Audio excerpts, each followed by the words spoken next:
আরে কোন মানতে গিয়েছিস রে বাবা? আরে কতই তো পিছলাম, কোথায় গেল?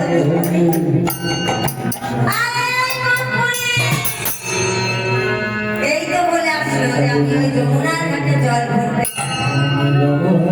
যমুনার ঘাটে তো কোথাও নেই, গেল কোথায় জানো কি তোমরা? দেখো নি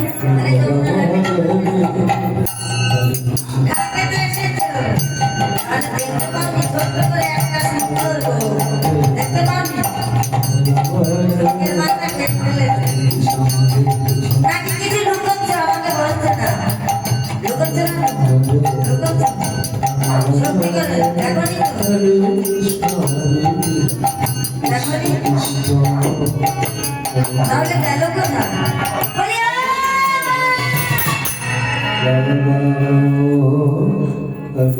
আরে গেল কোথায়? কপালে অশেষ কষ্ট আছে, মিথ্যে বলেছে আমাকে।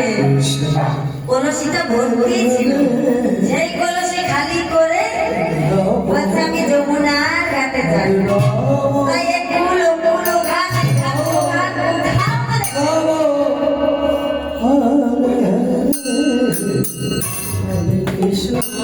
আরে তোরা কি কেউ দেখেছিস রে? কৃষ্ণ কৃষ্ণ হরে দেখেছিস না? একদম না, একদম না, মোটেও না। রাম রাম আমার মনে হয় কি জানো, তোমাদের ঘরের দৌড়টা আমার অনেক গুণ আছে। হ্যাঁ আমি দেখো না বলছি, ওই মাইক পাড়ার দিকে একবার খুঁজে দেখতে পারবে।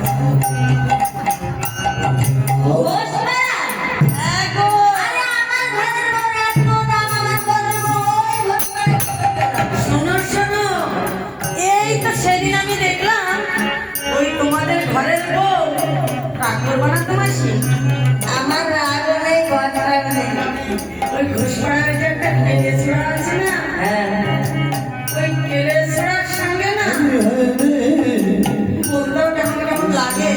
হাজারগুলো ঘরের বউ তো। কি বলছে? হ্যাঁ গো, ওই কেলেছড়ার সঙ্গে ওই কি করেছে? আর ওই ওই তো ওই কেলেছড়া লাগে না, হোস্টি নষ্টি করতে দেয়।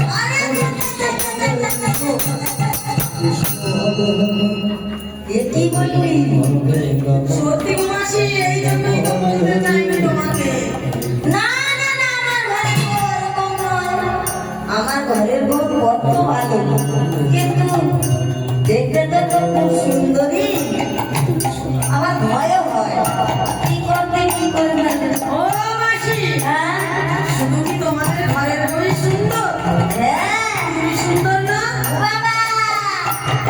সুন্দর না, আমি যে সুন্দর। যখন তুললি কথা, সুন্দর তো সুন্দর, আবার এত সতী। হ্যাঁ গো, আমি তো শুনেছি। শুনেছি? হ্যাঁ, তুমি আর তোমার মায়ের মতো আর কোনো সতী নেই তো। তাই তো আমি বিয়ের পর থেকে না এই যে সাদা সতীর খেলায়। হ্যাঁ মা গো মা। আচ্ছা মাসি, আমার এর শুনলাম তোমাদের অনেক গুণ।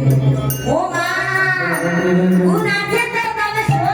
ওই একটা গুণের কথা কয়ে ফেলো। ওই আমি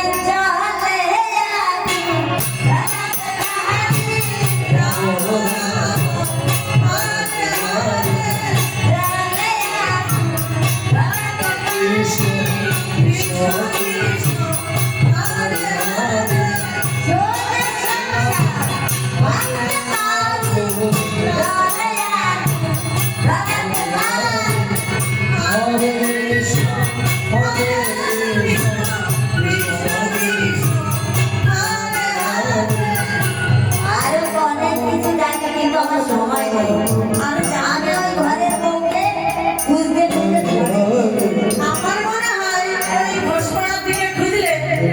এলেও